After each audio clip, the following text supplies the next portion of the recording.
concurso, ¿no? Entonces, desde luego estamos viendo atentos estar en esta galería maravillosa, estar también con el Chihuahua, con la Universidad de la Comunicación y el maestro Javier y yo, pues venimos a platicarles un poco del mezcal. Hoy tenemos un lugar que se llama Apagar las Rimas, está de poder en Navarro, en la Cajín. Y en realidad es un proyecto más como de colaboración, trabajamos con gente que se dedica a hacer mezcal, a hacer muchos destilados, no solamente mezcal.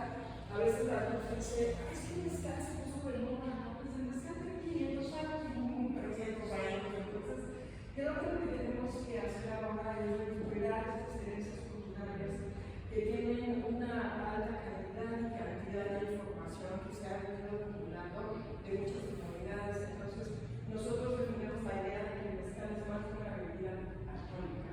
No es solamente esto, el mezcal no hay una enorme inclusión sin los procesos de destilado ancestrales, ¿no? Que son mesoamericanos. Pero la verdad de las cosas es que ya después del mestizaje, del reinado en la colonia, lo que importa es lo que hay, ¿no? Lo que sí tenemos. Y la verdad es que el mezcal y todos los destilados como también el sotol, la raicilla, la tusca, el bosch, que es un agave, es un destilado que se hace con maíz, que hace las chamulas y que ha sido como poco consumido en la cultura de nosotros contemporánea. Pero es una bebida muy común entre ellos. Los indios chamulas tienen esta producción del posh, que es una bebida hecha de maíz.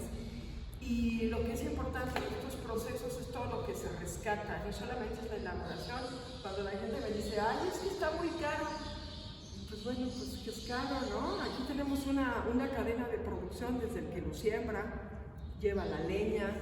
El que lleva la leña come diario, hay que pagarle todos los días. El que hace los hornos cónicos, ¿no? Para tipo barbacoa, y es el que le quita las hojas al agave, que es toda esta parte de jimar, y los corta, y los lleva, y los cose, y los destila. Pero además ahí en este proceso hay una gran importancia porque no es como la receta, ¿no? Entonces pues los invitamos ahí, estamos en la colonia Narvarte, esquina Concepción 20, Tajín 393, ahí nos pueden visitar y tenemos pues muchos mezcales, que además ahí también hay un tema, ¿no? El tema de los SAT, que no les quiero contar, porque son 76% de impuestos a los mezcales. Ahorita hay una iniciativa, ¿no?, para diferenciar entre un mezcal que se vende en la Divina y un mezcal que se vende de procesos ancestrales. Ese es otro tema que es muy, muy complicado. Bueno, Javier nos va a contar y también nos va a guiar en esta degustación. Buenas tardes. Buenas tardes. Muchas gracias a la revista Antidogma por invitarme a Dinora. Con Dinora hemos tenido un acercamiento a través de la bebida espirituosa llamada mezcal. México tiene infinidad de bebidas espirituosas y es un orgullo que hoy en día se les esté dando esa importancia que tienen, no solo del mezcal, sino, como lo dijo Dinora, raicilla, sotol, bacanora y demás, ¿no? Pox, que es una bebida que en Chiapas te lo dan cuando tu corazón está roto y te dicen, te lo ofrezco porque está roto tu corazón en algún tema sentimental. Y bueno, así Yucatán también tiene su xaventú y diferentes. México es rico en esas bebidas espirituosas. Hacer mezcal es un trabajo duro, pesado, no cualquiera lo hace, no es una persona que se va a dedicar nada más y ella lo va a hacer solo, no, es un proceso en el que intervienen desde los niños pequeños hasta personas que necesitan ya un adiestramiento en la venta del mezcal, ¿no? Afortunadamente México cuenta con agaves, y no solo México, sino desde Texas hasta Argentina. Hoy, bueno, con la información de 2012, se tenían 200 agaves conocidos, no clasificados, conocidos, ¿sí? De esos 200 agaves, 156 están en México. Y de esos 156, el 36% está en Oaxaca. Y de esos 36%, 11 son endémicos de Oaxaca. Tal vez por eso llamen a Oaxaca la cuna del mezcal. Sin embargo, por ejemplo, en Sonora también encontramos agaves como el espadín y ahí se hace bacanora. Lógico, tiene otro sabor, la tierra tiene otros minerales que absorbe la planta y al destilarlo, pues va a dar el bacanora con otro sabor muy distinto al mezcal que se hace en Oaxaca, que se hace en Guerrero, que se hace en Jalisco, porque el tequila en algún momento es un mezcal, ¿sí?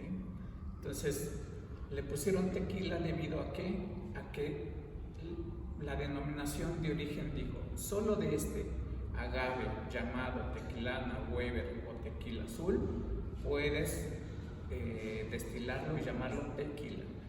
Otro agave que no sea ese, no es tequila. Por eso muchas veces encontramos que dice la etiqueta destilado de agave, porque son destilados que se hacen con otro tipo de maguey. Bueno, eso fue una pequeña introducción. Entrando al mundo del mezcal es un proceso largo, tedioso, de espera. Uno piensa que sembrar un maguey es rapidísimo su crecimiento, su porte y su destilación.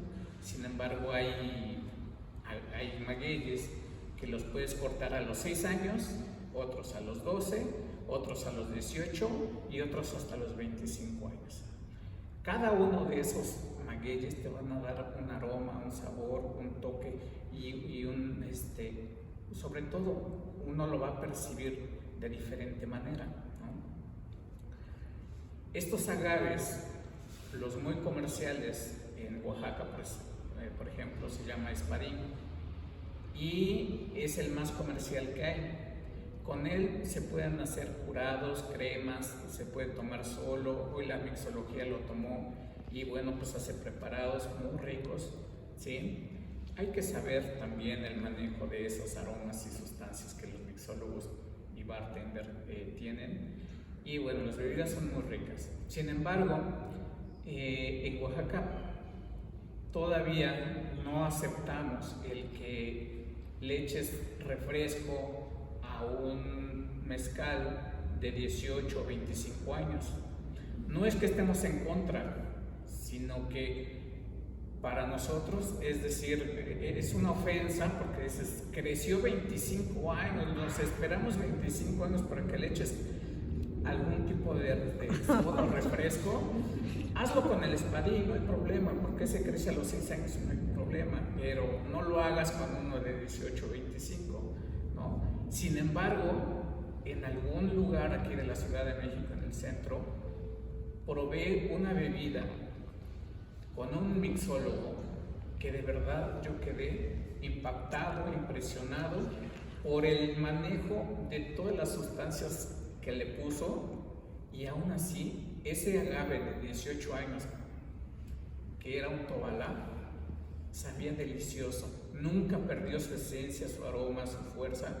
Sin embargo, combinados con los otros ingredientes que le agregó, resaltaba todo ese sabor. Es el único lugar donde yo lo he probado. Lamentablemente este chico cambió de centro de trabajo, ya nunca más lo contacté. Pero también en México hay personas que le están dando esa importancia al mezcal, ¿no? ¿Se puso de moda? Yo creo que sí, y creo que no.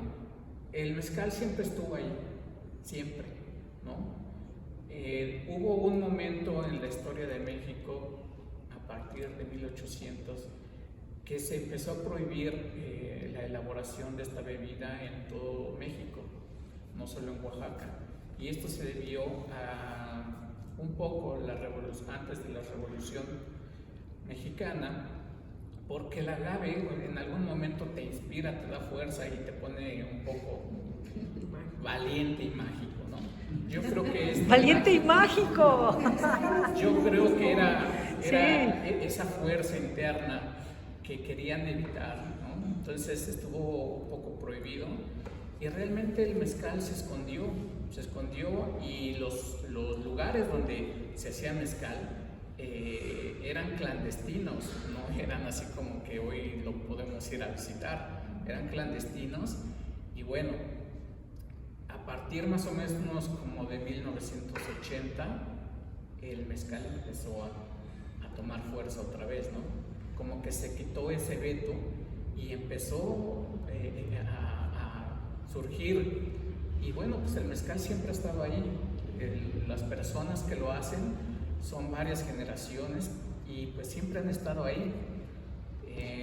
Yo les puedo comentar de Oaxaca, pero también en otros estados. Guerrero tiene un cupreata riquísimo, ¿no? Sin embargo, el cupreata y el tobalá de Oaxaca son muy similares, igual que pasa con el espadín o su nombre científico angustifolia, con el espadín del bacanora, es muy similar, ¿sí? Solo que con otros nutrientes. Sin embargo, ahorita vamos a probarlo, ¿no?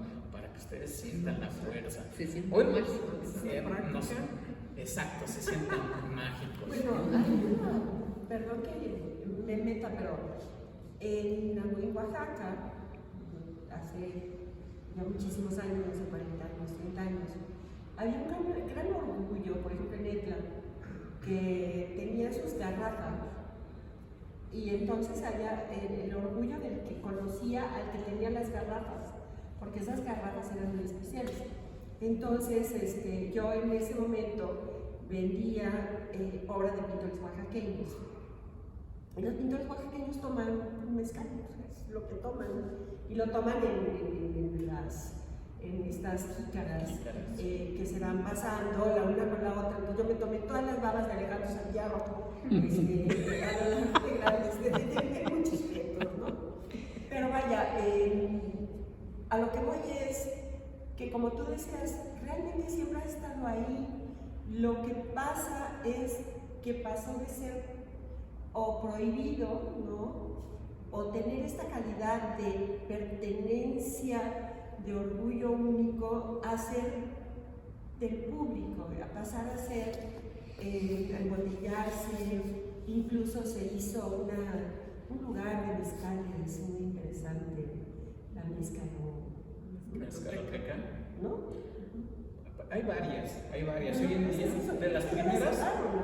de las primeras, sí. Los primeros, digamos, que empezaron a observar como producto el mezcal, fueron mezcalerías que hoy en día, pues por ejemplo, ya están danzantes, ¿no? Danzantes hacen mezcal exquisito, Amores también.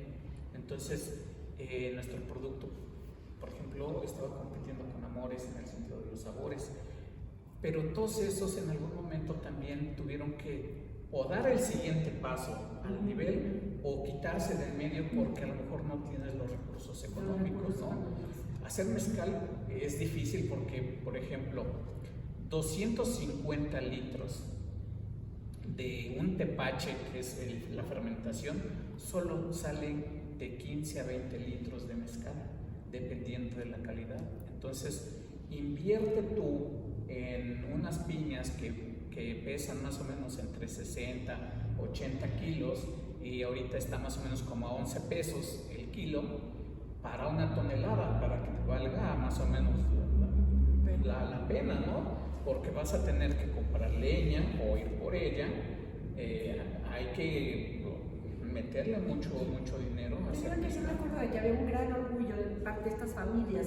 Nosotros íbamos a Etla con un primo de José Antonio y nos traíamos bidones de mezcal que eran así como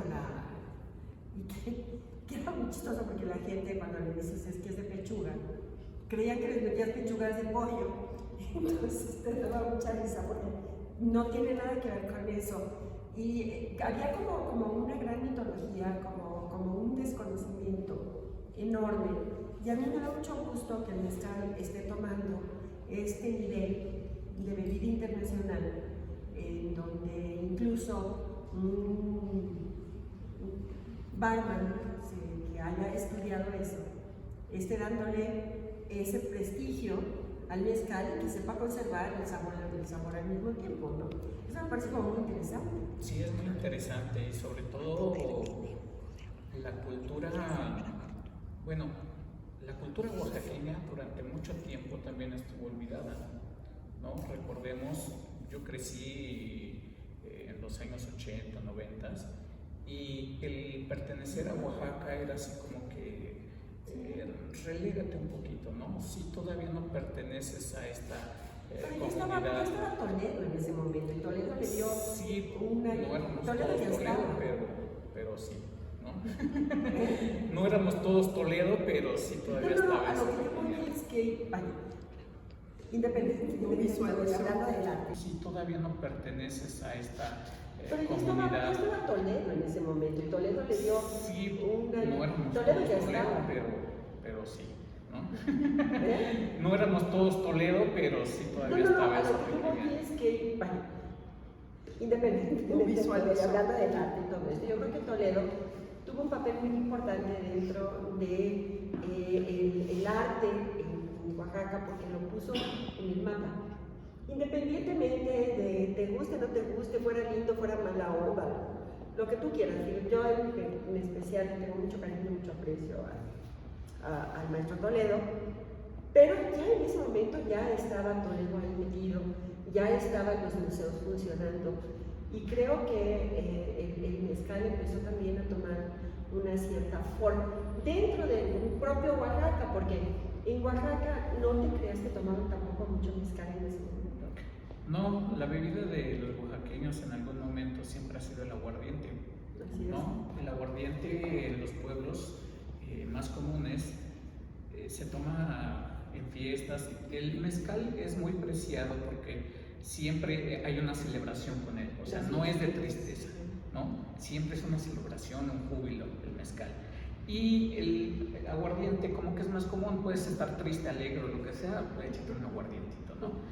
O indiferente. Sí, incluso no hace muchos años un caballito te valía $1 todavía de mezcal, ¿verdad? Hablo de mezcal, un caballito $1, ahorita, Sí. entonces qué bárbaro, ¿no? Entonces,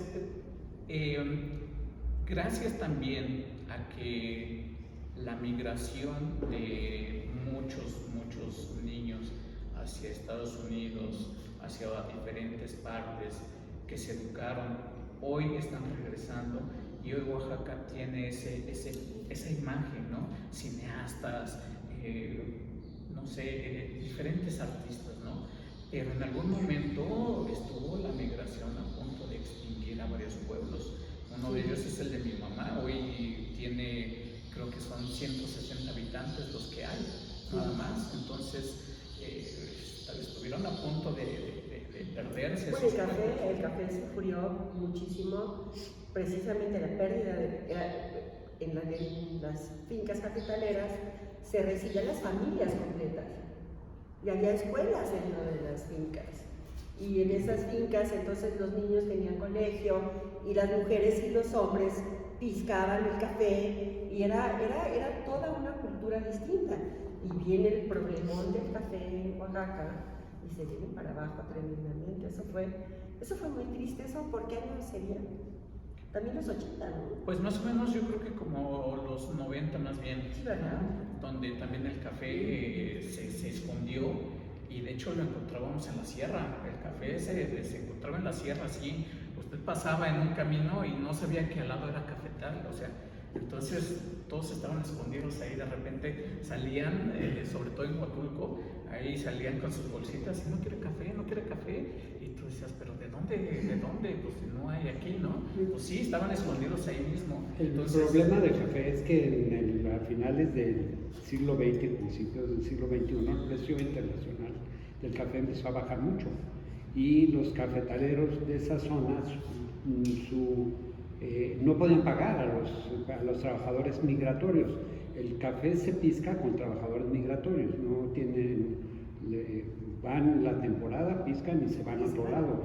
Y entonces empezaron a irse a piscar tomate o cosas así por el estilo, porque los cafetaleros no les podían pagar los salarios que se merecían, porque el café bajó mucho de precio. Eso hizo eso puso en peligro la zona cafetalera de Oaxaca y parte de Chiapas. Eso pues, fue algo que pasó porque entraron al mercado internacional, entró Brasil con... Y es que también se iban a Estados Unidos, Y ¿verdad? también los hombres, por eso, los hombres, muchos hombres se iban o a Estados Sonora, Unidos. Y se quedaban los pueblos, como dicen, se quedaban. Sí, como eran migrantes, se iban a lo mejor no ni siquiera del otro lado, se iban sencillamente a Sonora, a Sinaloa, a otro tipo de labores de campo, también con estos migrantes. Pero una cosa que a mí en la historia de mi conocimiento del mezcal, mi familia es de Oaxaca y yo desde niño, a mí en el biberón me ponía mezcal. Por eso eres mágico. Por eso soy mágico. Literal, o sea, sí le ponían, cuando el niño era muy inquieto, sí le ponían una gotita. Pero ¿sí? lo que yo he observado que cambió muchísimo, y eso sí en los años 90, fue la especialidad dentro de los mezcales oaxaqueños, la especialización.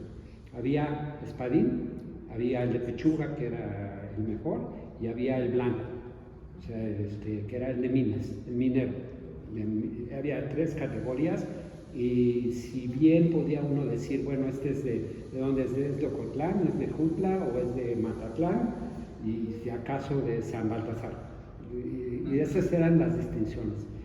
Y de repente empiezan a aparecer cosas interesantísimas para mi gusto, que además le dan un valor enorme a eso, que son los varietales. Por ejemplo, el Tobalá, ahí ya no es si es blanco o si es minero o no. O sea, el Tobalá puede ser blanco y puede ser oscuro, añejado o reposado. Pero aparece en el Madrecuche este tipo ya de varietales, porque lo que antes había no eran varietales, sino regiones. O sea, eran de distintos partes sobre todo el valle, ¿no? de los valles centrales. Sí, claro. Y eso, yo creo que ese fue un avance muy importante, y mi impresión desde fuera, yo no he sido consumidor toda mi vida de mezcales, pero nunca he estado involucrado con el negocio. Pero yo creo que esto aportó a que se puedan vender esos varietales en un mejor precio, que haya cosechas más limitadas, y que esto permita que esa economía se nutra de dinero que viene de fuera. Porque antes, bueno, hasta hubo una época en la que creció tanto la herradura, la marca de tequila, que iban a comprar pencas a Oaxaca y se llevaban hectáreas y vámonos, y así tal cual, y eso era una pérdida enorme para la economía de Oaxaca, para el dueño del asunto. Ya, ¿para qué me espero 2 años más? Ya llegó herradura y ya se la llevó, ¿no? Ya me las pagó, ya perfecto, llegaban a un acuerdo de precio. Pero toda esta evolución a partir de los 90 creo que ha sido para el oficio de ustedes algo muy provechoso. Así es. Tener todo este conocimiento que tienes, que te has dedicado, pues, ¿cuánto tiempo te has dedicado a estudiar todo esto? Pues mire, realmente no mucho, mi familia sí. Yo apenas empecé hace unos 5 o 6 años. Entonces, es 5 o 6 años y no he aprendido nada, ¿no? Y, por ejemplo, ya hemos sembrado, he tenido la oportunidad de ir a sembrar. Desde pequeño convivía allá. Entonces, un tiempo viví aquí en la Ciudad de México, pero todas mis vacaciones eran allá. Entonces, todo lo que aprendí pues era con mis tíos, a montar caballo, a sembrar, a arrear los borregos, las vacas, los toros, y todo eso, a comer, ¿no? Diferentes estilos, diferentes verduras, ¿no? Porque, por ejemplo, la flor del maguey se come, ¿no? Y es exquisita y yo no la sabía, bueno, ¿no? Hasta que la probé y dije, wow, qué rico, ¿no? Los chapulines no los comía y ahí los aprendí a comer. Empecé a conocer cómo se lava un chapulín, porque no nada más es atraparlo y listo, ¿no? Y dónde los puedes atrapar más rápido, por ejemplo, en los trigos, donde sembraban trigo, en algún momento, todo estaba parejito el trigo, y ahí en las mañanas, llegabas con tu bolsa de plástico, y órale, y así como caminabas, así los ibas atrapando, ¿no? Y ya después, pues mis primos me decían, no, pues ahora hay que lavarlos, y yo dije, pero ¿cómo, no? ¿Con agua y jabón o qué? No, hay que poner una tina, meterlos ahí por lo menos una noche y todo lo que ellos tienen en su estómago va a salir, ¿no? Entonces al día siguiente los tienes que ya enjuagar, etcétera, etcétera, y ya está listo el comal como para echarlos, ¿no? Y es una cosa deliciosa porque realmente la primera vez que yo los comí fue como si me dieran demasiada energía, ¿no? Yo ahí tendría yo como unos, ¿qué? 16, 17 años, y yo sentí que era demasiada energía la que yo tenía, ¿no? Entonces, ir a caminar, ir al campo es subir colinas, bajar colinas, caminar, bajar sobre piedras. Llegaba el momento en que, pues sí, no estás tan acostumbrado a ese tipo de ejercicios, pero con eso era como si le echaras gasolina al cuerpo y subes, bajas y no te cansas, ¿no? Entonces de ahí yo aprendí y dije, wow, esto es mágico, esto es rico, ¿no? Tanta variedad de ahí. Pero bueno, vamos a pasar a la carta. Solo me gustaría preguntarte una cosa, porque dentro de la publicación de lo que estamos haciendo nos parece muy interesante, y justo también haciendo alusión al artículo que escribió Dinora, es sobre el comercio justo, porque de pronto ahora nos hemos tapado con esta, pues ¿qué podríamos decir? Una producción, ¿no?, extractivista de muchísima gente. No vienen estas grandes firmas, grandes dineros, que empiezan a hacer una producción de una manera pues mucho más eficaz, mucho más inmediata, perdiendo mucha calidad. Y entonces a mí me gustaría que nos platicaras un poquito nada más para cerrar y poder pasar la carta, cómo perciben esto los productores artesanales y cómo viven esta cuestión, porque yo creo que hay que hablar mucho también del extractivismo y de lo que está sucediendo en la industria mezcalera. Ok, vamos a hablar primero de los principales procesos que significa o tiene el hacer mezcal. Y de ahí nosotros vamos a entender el esfuerzo que cada persona va a hacer, y de ahí podemos imaginarnos cómo es esta demanda, ¿no? Oferta y demanda del precio justo, ¿no? Hay, por ejemplo, nosotros hacemos lotes de 100 litros, ¿sí? Que para nosotros pues, es una inversión enorme, porque como decía Dinora hace rato, pues el que va a cortar leña tiene que comer diario, y a veces le digo, espérame en lo que lo vendo, ¿no?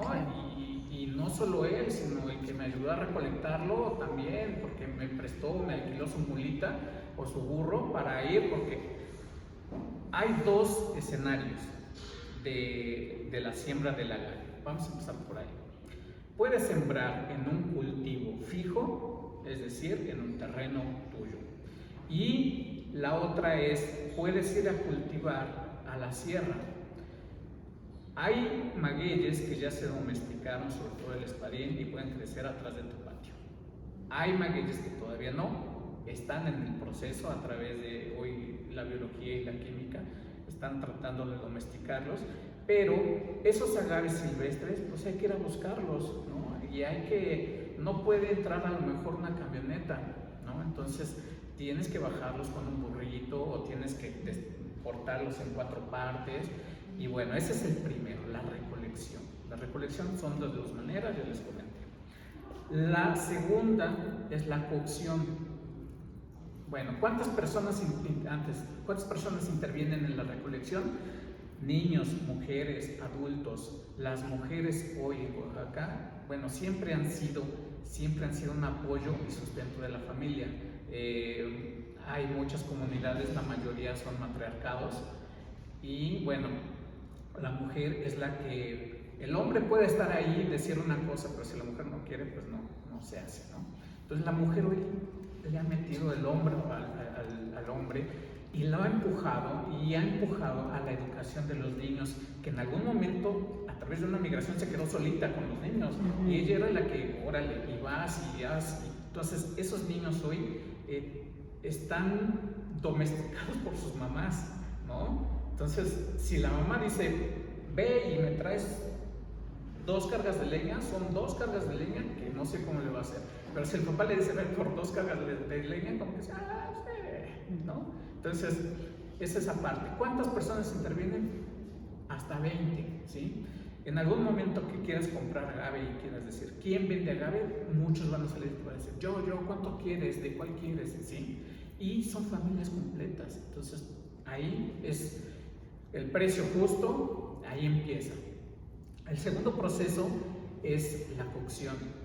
Se tiene que hacer un horno dependiendo de las toneladas que vayas a cocer, y esa cocción, supongamos es 1 tonelada a 11 pesos, más o menos ya le dije, a 11 pesos, ¿cuánto te va a costar? ¿Vale? Entonces ya traes, ahora sí que la deuda de quien fue a recolectar y la deuda de lo que compraste. Ahí esa cocción puede estar hasta 4 días en ese horno, se tapa, es un horno cónico, en donde se le pone primero leña, luego unas piedras, se tapa con el mismo gabazo anterior, se hace un colchón y se empiezan a poner las piñas en forma que se haga un volcán. Y ahí pueden estar 4 o 5 días hasta que se cosan, hasta que tengan un color acaramelado. Ya cuando tiene ese color acaramelado, ya se le echa agua al horno para que se empiece a enfriar y se dejan 2 días más. Y listo, ya se puede comer. Eso se puede comer. No sé si han tenido el privilegio de comer ese maguey cocido, dulce, rico, exquisito. En algún momento fui a Tequila, Jalisco, y tuve la oportunidad también de probarlo. No se come, se mastica, y es azucarado, dulce, ¿sí? Cuando tenga la oportunidad, háganlo. Con este llevamos 2 pasos. El tercer paso es la molienda. La molienda es fragmentar todo ese maguey en fibras como si fuera un estropajo. ¿Cuál es la finalidad? De que entre más delgado se haga, cuando tú lo pongas en una tina que se va a fermentar, empiece a sacar todos los azúcares de la forma más rápida. La molienda también es a través de un círculo, ahí va una piedra más o menos de 500 kilos, puede ser jalada por un animal o puede ser, hoy lo hacen ya mecánicamente a través de un motorcito donde va a dar vuelta, y bueno, ahí o lo rentas o es tuyo, pero tuviste que invertir en esa piedra también. Con eso llevamos 3. La otra es la fermentación. La fermentación son tinas enormes, ya sea de mezquite o de encino, y se usan esos dos materiales porque no transfieren olores. Entonces eso hace que tu mezcal tenga o vaya teniendo ya un sabor ya muy característico, ¿no? de algún palenque o fábrica de donde se hace, o lugar, ¿no? Entonces esa fermentación a través de esas tinas, lo que va a hacer, ahí van a estar más o menos otros 8 días, y si tú pegas tu oído a esas tinas vas a escuchar cómo burbujea, y es que está trabajando, ¿no? O sea, se escucha y empieza a... Entonces ya llevas 4 procesos y más o menos ya llevas unos 10 días, ¿no? Imagínate 10 días esperando el dinero.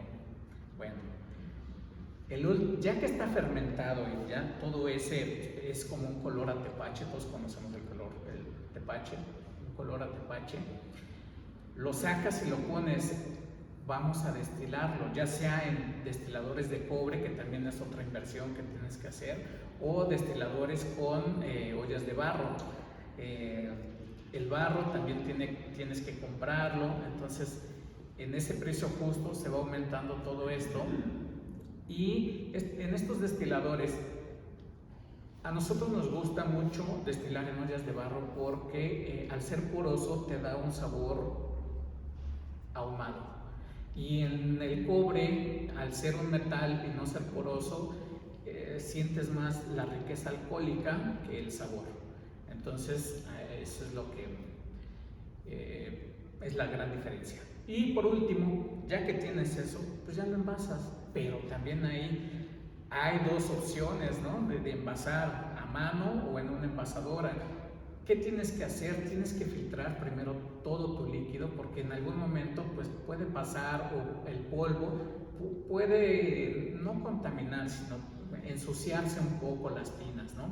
Entonces, toda esa inversión al último, ya que envasas y lo pones en una botellita, aun cuando sea de plástico, imaginemos cuánto ya invertimos, ¿no?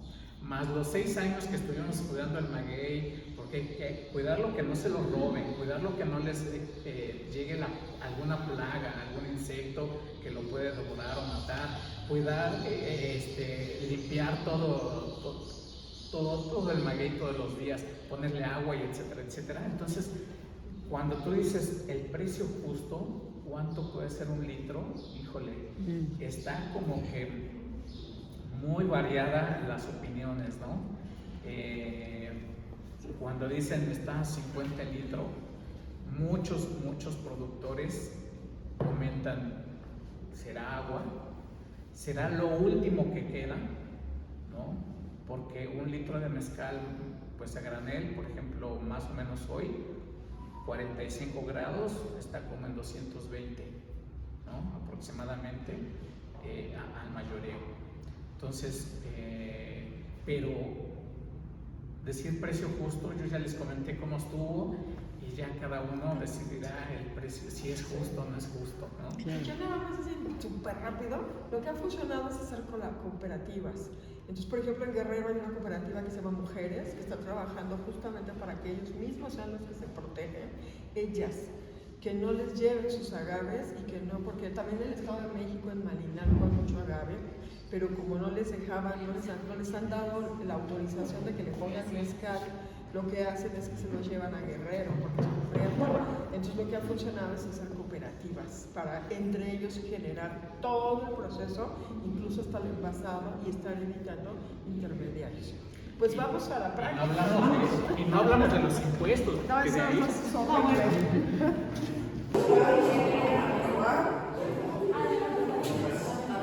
En esta línea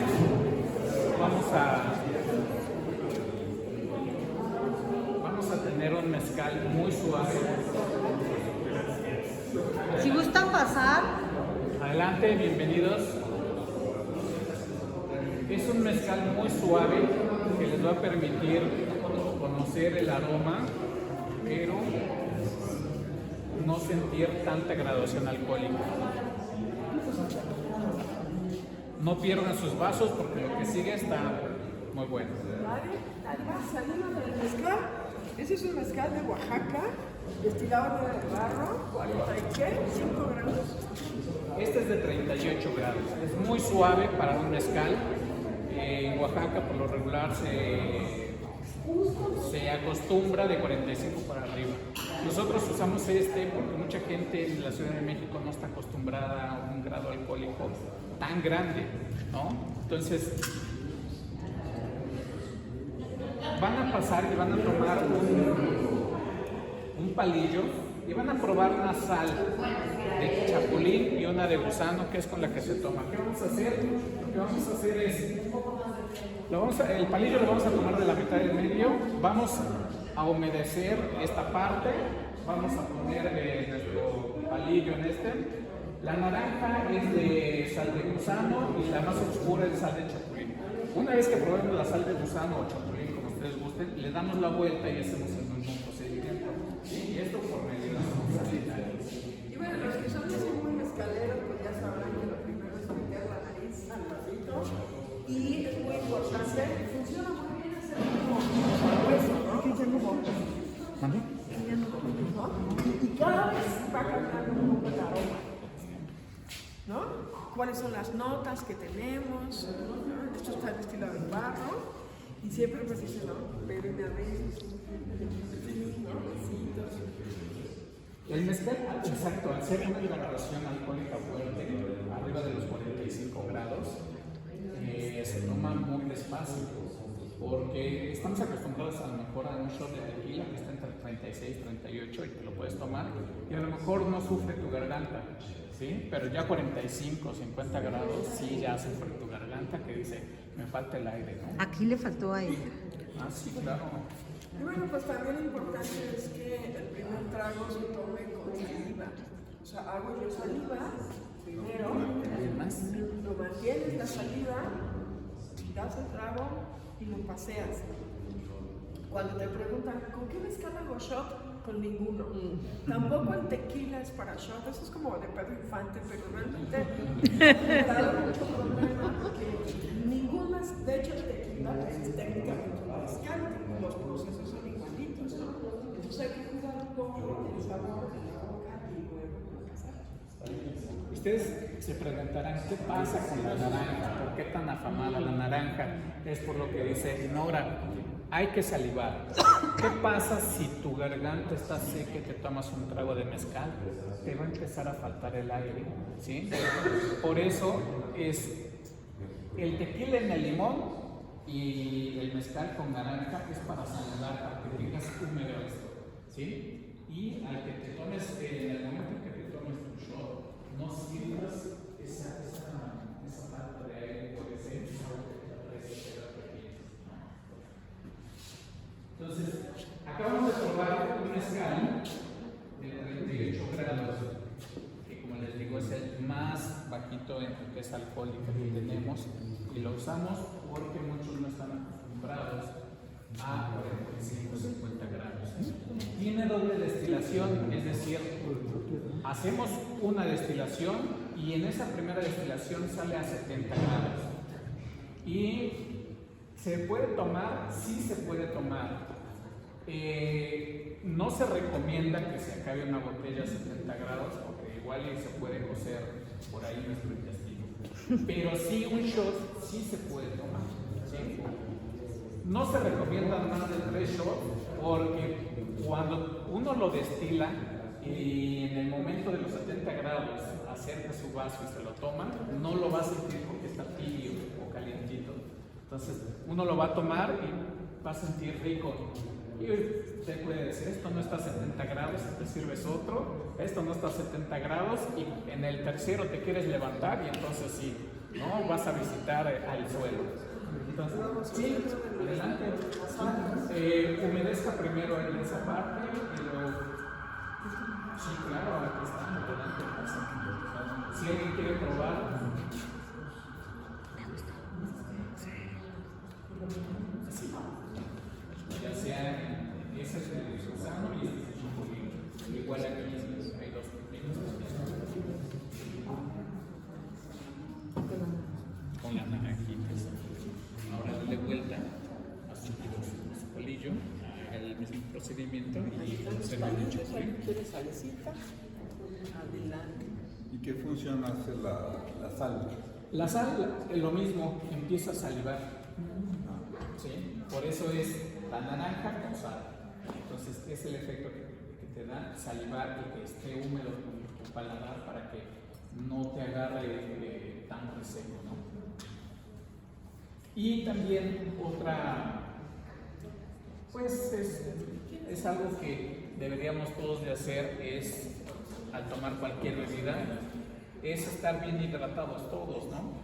Porque finalmente el alcohol lo que va a hacer es deshidratarnos. Entonces, por eso luego amanecemos con unas resacas terribles, ¿no? Porque no tenemos, a lo mejor el día anterior o ese día estuvimos no sé, en alguna actividad que sacamos toda nuestra hidratación, llegamos, le ponemos esto y pues nos vamos a deshidratar más. Y el día siguiente pues es una deshidratación terrible, ¿no? Y llegamos al hospital y suero. Entonces, muchos no entendemos por qué suero, pero es porque nos están hidratando. Entonces, el tomar mezcal es también hidratarse muy bien, ya sea antes o durante. El mezcal es ceremonioso, es para disfrutar, convivir, no es tanto como para ponerse una borrachera, ¿no? Y más si es, por ejemplo, a 45 grados y tu cuerpo no está acostumbrado, sí vas a sufrir al día siguiente terriblemente, ¿no? Si el tequila que está a 36, 37, sufrimos, uno de 45, 50 sí va a estar mortal, ¿no? Entonces, es un mito que dicen que el mezcal no da cruda. Sí da en algún momento, pero porque estamos deshidratados, no porque realmente sea un mezcal malo. Bueno, las prácticas ya es otro tema, ¿no? Pero sí puede dar si uno está deshidratado. Y también los mezcales cuando usan artesanales, cuando son industrializados, que les meten algunas cosas desde... Hay algunos que les ponen hasta el pantone, ¿no? Así que este tiene color increíble, ¿no? ¿Color artificial? Sí, color artificial. Todos ya Entonces, terminaron, porque ahora va, no pierdan sus vasitos. Este es un mezcal, el mismo que están tomando, que es un espadín. Y con el espadín yo les comenté que se pueden hacer muchas cosas. A esto se le llama en Oaxaca un curado, ¿sí? Ya sea con aguardiente o con mezcal, es un curado. ¿Qué es lo que lleva? Es fruta natural, ¿sí? Entonces lo que van a probar ahora es un curado de maracuyá. Y voy a empezar de este lado. Sí. También a veces las sales pueden despertar algunos notas, ¿no? Por ejemplo, una sal de naranja o una sal de chapulín o de gusano, pues, con su salecita, puede despertar las notas más cítricas de un mezcal. Yo les recomiendo que lo tomen con chocolate, con cacao. De hecho, yo lo recomiendo más con cacao que con naranjas y chile. El problema a veces con el chile es que si pica mucho, ya ven que cuando pica y toma una Coca-Cola o algo, te hace así como burbujea. Entonces, si el chile del chapulín o del gusano es muy picante, puede irritar el mezcal en la garganta. En cambio, con unos trocitos de cacao natural, bueno, chocolate pues, pero que no sea con leche ni nada de eso, uno lo derrite en la boca y a la hora de tomar el mezcal, las notas que se van a despertar son cacao, habano, madera, otro tipo de notas. Oye, Dina, ¿y qué pasa con el cardamomo? Porque yo cuando vivía en Oaxaca, yo recuerdo que el mezcal lo tomábamos con cardamomo. Pues te da yo supongo que te da una sensación diferente. Yo la verdad no como cardamomo. Pues yo me lo tomaba y me salía de eso. ¿Pero qué le ponían? O sea, Nada más era la semilla de cardamomo para que la aromas, como el cacao. también hay gente que toma con la semilla tostada del cacao solita, la mastica y con eso toma su mezcal. Eso es más común en algunas comunidades tradicionales y que ponerle naranjas y chile. Eso no lo hacen en las comunidades tan comunes. Pero pues a ver, estamos tomando entonces mezcal. Este es un curado de maracuyá, es con fruta natural. Muchas veces sabe un poco más dulce y otras un poco más ácido, dependiendo de la temporada del maracuyá. Lo hacemos con fruta natural, no le ponemos color. Entonces es la fruta y su color, así como está, ¿no? Entonces no sé si les haya gustado. Está delicioso. Es algo que nosotros... Bueno, se puede hacer de lo que gustes, ¿sí? Finalmente se puede combinar con lo que gustes. Se pueden hacer 40 sabores, 50. Sin embargo, tener unas producciones, pues siempre es una inversión que a veces no reditúa porque se va quedando y no se echa a perder hasta dentro de un año. Pero recuperar ese dinero a 1 o 2 años sí nos pega a nosotros como productores, porque dices, ya le tengo que pagar a fulano, ya le tengo que pagar a sutano, ya le tengo que pagar a mengano, ya le tengo que pagar. Entonces estás lleno de deudas y estás ahí esperando a que salga, ¿no? Por eso no sería tan redituable.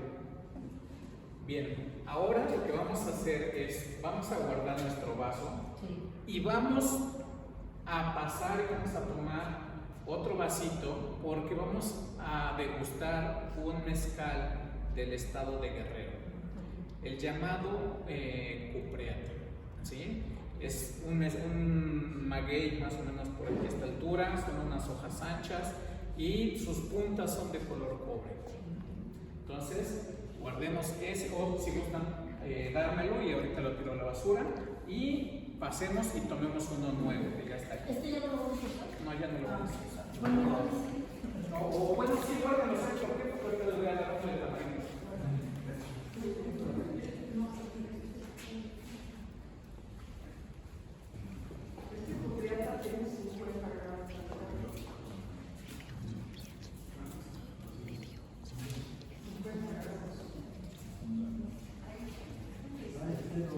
Ay, qué dolor.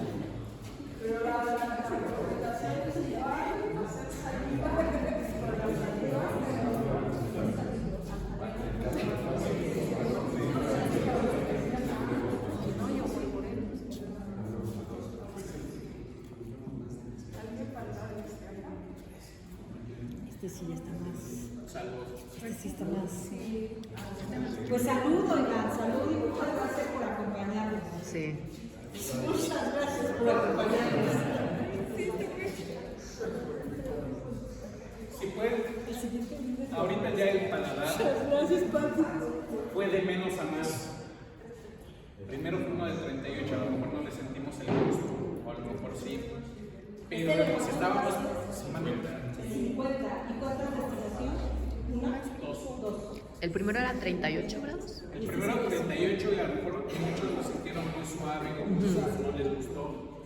Pero estábamos preparando el paladar para los 50 grados. Entonces, si los de estar a 50 grados ahorita, muchas veces nuestro paladar no lo soporta. Es como el picante. Hay quienes no comen nada de picante, hay quienes con una gota ya están súper enchilados y hay quienes se toman todo el frasco y no les pasa nada, no sienten nada. Entonces, ahorita ya probamos 50 grados de alcohol y ya más o menos nuestra mente y nuestro paladar pueden ya hacer una diferencia 38 o 50. Pero luego engaña, ¿no? O sea, yo ahorita no sé si es por lo que me había comido, pero el primero me supo mucho alcohol y este me sabe menos. Sí, es nuestro paladar el que exactamente. A lo mejor porque no me comí. Nuestro estado de ánimo también influye mucho. Hay quienes, por ejemplo, y en mi caso personal, hay días que llego muy cansado y me tomo uno y me duermo. Y hay días que llego muy cansado, me tomo uno y me despierto Claro. y digo, no, por Dios, yo ya quiero descansar. Claro. Es nuestro estado de ánimo también, influye muchísimo. Muchísimo. Sin embargo, los olores no nos van a dejar mentir. Estos vasitos, si alguien quiere, vamos a hacer una prueba. Vamos a hacer una prueba, si alguien quiere. Vamos a oler este mismo vaso, es de 50 grados. Y vamos, ahorita voy a meter otro poquito. Y si quieren, perciban el aroma y es totalmente diferente. Estos vasitos están diseñados para quitar todo el aroma alcohólico y dejar nada más la planta. Y entonces con estos vasitos podemos decir si es un mezcal industrializado, un mezcal artesanal, si en algún momento está modificado, ¿no? La bebida que nosotros estamos tomando. Puede ser para el mezcal, para el tequila. Entonces, voy a empezar por acá para que se los voy a pasar.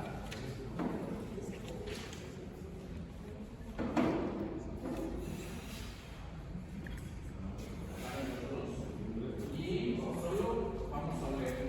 Primero este, que va a ser el segundo más alcohólico, y luego este que vamos a ver que es. Para que lo que sale es el olor. Sí, sí, alcanzó sentir la diferencia.